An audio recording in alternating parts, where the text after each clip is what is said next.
I'm going to spend the weekend at my parents' house. I asked my husband if everything was okay as a response to his sudden declaration. It's my parents' 40th wedding anniversary. I figured I should celebrate with them. Really? Then I should go too, right? I thought about it, but it's their anniversary, not a birthday. I'd feel bad dragging you away from your busy work schedule. He was right. I'd be coming off a night shift that day. I decided to embrace his words as a chance to relax at home.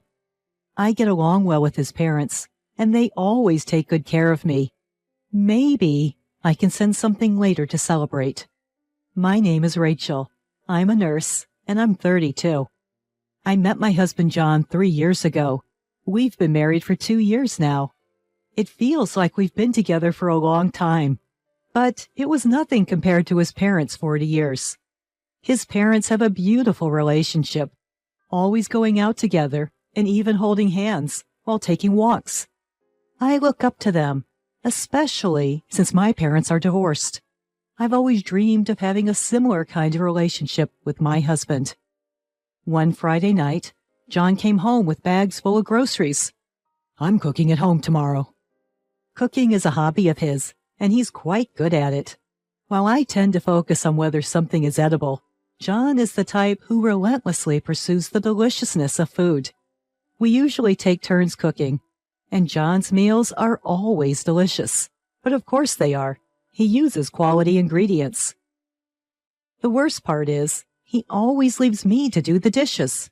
Not just the dishes, but the pots and pans too. I've asked him to not just cook, but to do the dishes as well. But he never seemed to listen. Don't leave the dishes for your mother to take care of, okay? I reminded him, not wanting to burden his mother on such a special day. He brushed it off with a casual, yeah, as if he didn't take it too seriously, which left me feeling slightly irritated. I asked him to say hi to his parents for me, and started getting ready for my night shift. The following day after my shift, I was woken up by a call on my cell phone. It was from my father-in-law.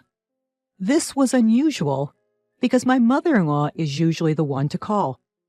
As I answered the phone, I heard my father-in-law's frantic voice on the other end. Rachel, my wife has collapsed. What should I do? What? I jumped out of bed and asked my father-in-law for details. Apparently, she suddenly collapsed, and it seems she has a fever. It's been pretty hot out, so it could be a heat stroke. She was only half conscious, and so I told him to call an ambulance and to let me know when he found out where she'd be taken. I decided to drive to my in-laws' house, which is about a 40-minute drive from my home. I tried calling my husband, but he didn't pick up or call back. As I started to give up on trying to reach him, my father-in-law called again. As suspected, she had a heat stroke and had been rushed to the hospital. I arrived at the hospital and found my father-in-law. He told me that my mother-in-law's condition wasn't critical and is that she is currently receiving an IV. I made my way towards her hospital room. By the way, where's John? Is he in her room?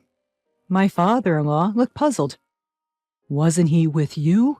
I tried calling him first, but couldn't get through, so I called you. I assumed he was driving. Hearing this, I furrowed my brow in confusion. But John was over at your place, wasn't he? Now it was my father-in-law's turn to furrow his brow. We exchanged puzzled looks as we walked, but our conversation was interrupted as we reached my mother-in-law's room. Thank God it's nothing serious.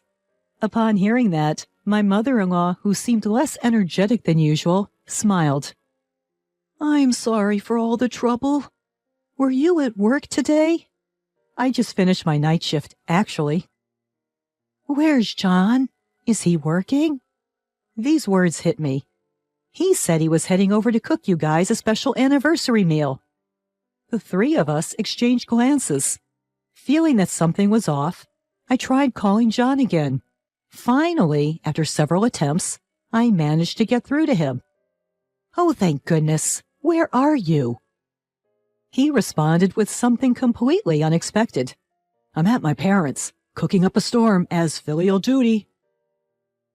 Sure enough, I heard the sound of chopping over the phone. I managed to think quickly and covered up my confusion. Ah, I see. I must have been half asleep. Sorry about that. You're probably tired from work. I told them you were working, so rest up. John insisted that he was at his parents' place. But his parents were right in front of me. So who on earth was John cooking for? Was he cheating on me? Did he show any signs of it elsewhere? I tried to recall our past interactions, but I couldn't remember anything that might confirm such a suspicion. If I had to point out something, he has been coming home late more often, and I happened to find a receipt from a store for beer and hard seltzer a while ago. I asked about the hard seltzer because John only drinks beer, but he told me that he bought some drinks with a colleague on their way home. They had a venting session while having drinks. I found it understandable and accepted his explanation. These points alone didn't constitute conclusive evidence. As I contemplated such thoughts, my concerned father-in-law came out of the room to check on me. Is something wrong? Is John coming? It seems like he had to make an unexpected stop at work. He needs to take care of some trouble, and he might have to work through the night today. I quickly made up a lie. I see. I'm sorry to put you through all of this. It looks like everything's fine now, so go home and rest. Upon hearing my father-in-law's words, I nodded and headed home. If John really was having an affair, what should I do? If he was going to come home soon, it might be best to pretend to know nothing. I still loved John, and I get along well with his parents. John was always concerned about me, whether it was about my work or my health. He always showed care and worry. Pondering my next move, I arrived home and decided to do a little digging into my husband's belongings. I entered his room. But since I go in there all the time, I didn't find anything suspicious. When I got back to the living room, I noticed a computer. I have my own laptop, so I never used this one. Maybe I'd find something. I opened up the browser history. It seemed he'd been browsing travel sites. Specifically, he was looking at hotels with kitchens. Was that why he was stocking up on groceries? Was he planning to take it to a romantic getaway with a mistress? Still, I wasn't suspicious of my husband to that extent yet. Even today, he might be gathering with friends for all I know. He might have lied about going to his parents' place because he felt guilty about going to have fun while I worked. But the next moment, that thought crumbled. I found a bookmark for a site that allows you to save photos. With a sense of dread, I looked and found definitive evidence of an affair. There were many photos of John with another woman, at dating spots, amusement parks, and some of which looked like they were on a trip somewhere. There were even some nude ones among them. What's more, it seems that it's been happening since shortly after we got married. Which meant I had been deceived by John for 2 years. Once I realized that, I knew I couldn't continue living like this. I also found their email exchanges. I learned from an email that the other woman shared the same birthday as me. Reading through the emails and looking at the photos, I saw that he gifted her jewelry and watches for her birthdays. On my birthdays, he gave me practical things like aprons to help with housework or recipe books to improve my cooking. The difference in gifts given to the mistress was like night and day. Moreover, the mistress was the one he'd been celebrating on the day of our shared birthday. I often worked night shifts, so our schedules didn't always match, but I never thought she was the higher priority. My feelings towards John took a complete 180-degree turn. The mistress was a junior colleague of John's. She even came to our wedding. I remember she came up to me and said, "I have the same birthday as you." Judging from the emails, it seemed like the mistress initiated the affair, but John had easily accepted her invitations to go out. I discovered an email where he said, "My wife earns a decent income, and she nurses me without complaints when I'm sick, so I don't plan on divorcing her for now." Upon finding this, there was no way I could stay silent. I decided on divorce. I captured some of this evidence on my phone. Upon realizing that it was already midnight, I decided to go to bed. The next day, I started looking for a divorce attorney, but I had no idea which one to choose. Just as I was lost in my thoughts, the doorbell rang. I flinched, thinking that my husband might have come home, but when I went to open the door, it turned out to be my mother-in-law. Startled, I invited her in. I learned that she returned home from the hospital yesterday, right after she got her IV, and was now here to thank me. She even brought me a small gift. As I spoke with my mother-in-law, a sense of sadness began to overwhelm me. I was lucky to have such wonderful in-laws, and the thought of leaving them was heartbreaking. Seeing my distress, my mother-in-law spoke to me kindly. "If something's bothering you, you can talk to me about it." Moved by her words, I couldn't help but pour out everything to her. When I finished, I was worried that she might be angry at what I'd said about her son. "Is that true? That's unforgivable." I showed her the evidence of John's infidelity, and she became more incensed. "Cheating makes no one happy. Why would John do something like this?" Then, to my surprise, my mother-in-law made a proposal I hadn't expected. "Rachel, why don't you pack your bags and come to our house?" "What?" While I was still surprised, my mother-in-law started making a phone call. It seemed she was talking to my father-in-law. I heard her telling him to prepare a room at their home. Encouraged by my mother-in-law, I began to pack my things. The immediate essentials I needed were just a change of clothes and my laptop. We decided on moving out the bigger items later. After I loaded my bag into my car and my mother-in-law got settled, we drove to her house where my father-in-law greeted us. There was a woman I didn't recognize sitting in the living room. Just as I was wondering who she was, I learned she was a lawyer. My father-in-law had reached out to her at my mother-in-law's request. "You have to act quickly in situations like this." He seemed quite pleased with himself as he said. In front of my in-laws, I expressed to the lawyer that I wanted a divorce and that I intended to claim alimony. I struggled to keep up with the sudden turns of events, but expressing my intentions gave me a sense of determination. The thought that I was being treated like a cash cow, belittled by my husband and his mistress, made my blood boil. Even his own parents were furious at his behavior. That night, I received a phone call from home. "Where are you? I dropped my cell phone in water and couldn't contact you. Sorry." The moment I heard John's voice, my anger peaked. "I've moved out. It's up to you to decide whether you want to stay or move out. I'll collect the rest of my belongings by the end of the week." Upon hearing this, John started panicking. "What? What are you talking about? What's happening?" At his words, I felt nothing but anger. "You've been cheating on me, and now you're asking me what's happening?" John, seemingly confused, started spouting nonsense. "Cheat? Me? Why? How?" He seemed eager to ask how I found out. That was when my mother-in-law took the phone from me. "Come home immediately." "Huh? Mom? What?" Ignoring my confused husband, I hung up the phone.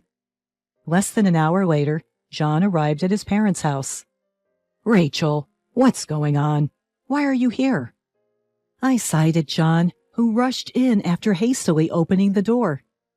"How did it feel to serve homemade meals to your mistress in a hotel with a kitchen?" Upon hearing this, John went pale. "How did you have the nerve to say that you were going to celebrate your parents' 40th anniversary with a homemade meal? You had the audacity to go on trips with your lover while your mother was in the hospital." "Huh? What happened to Mom?" Then, at that moment, John's father came out and started yelling. "Your mother was taken away in an ambulance. I called you several times. You're not welcome in this house after today. Once we're done talking, don't ever show your face here again. Also, I want you to return the car you drove here. It's still in my name." John's father snatched the car keys from him. Because John commutes by car, I knew how inconvenient it would be for him to have this option taken away. Inwardly, I felt a bitter sense of satisfaction. Later, my mother-in-law came out and shouted, "We know everything about your shameful affair. Your father and I are on Rachel's side, not yours."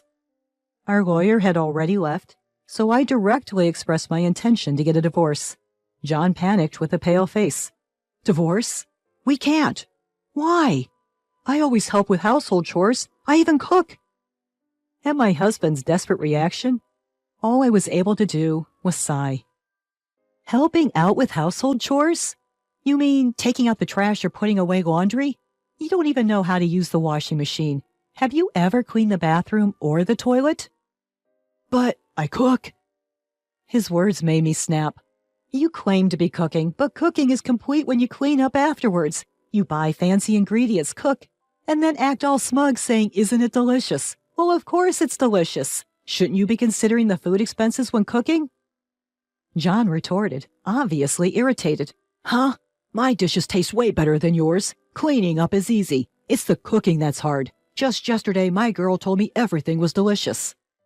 He was obviously referring to his mistress.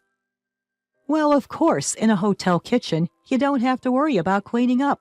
She got to enjoy the expensive food you bought with your money, so of course she thought it was delicious. John, who didn't like my tone, yelled back, Fine then, let's get a divorce or whatever. I'm done with you. He stormed out of the house. With his car keys taken away by my father-in-law, he reluctantly started walking. He looked pathetic from the back. The following day, I closed the bank account from which our living expenses were being withdrawn from. I wasn't going to pay for rent or any of the utility bills with my money anymore. I sent the divorce papers to John and made sure to include a substantial claim for property division and compensation for emotional distress. John, perhaps out of rage, agreed to the divorce and even the financial terms. He made a single payment to cover the expenses, but it appears that his savings fell short and he had to take out a loan from a consumer loan company. When I went to pick up my belongings later, I saw some unfamiliar items in the house. Perhaps the mistress had moved in. But that wasn't my problem anymore. Of course, I demanded compensation from the mistress through my lawyer as well. A month later, I received a phone call from my ex-husband. I'm receiving bills for rent and electricity.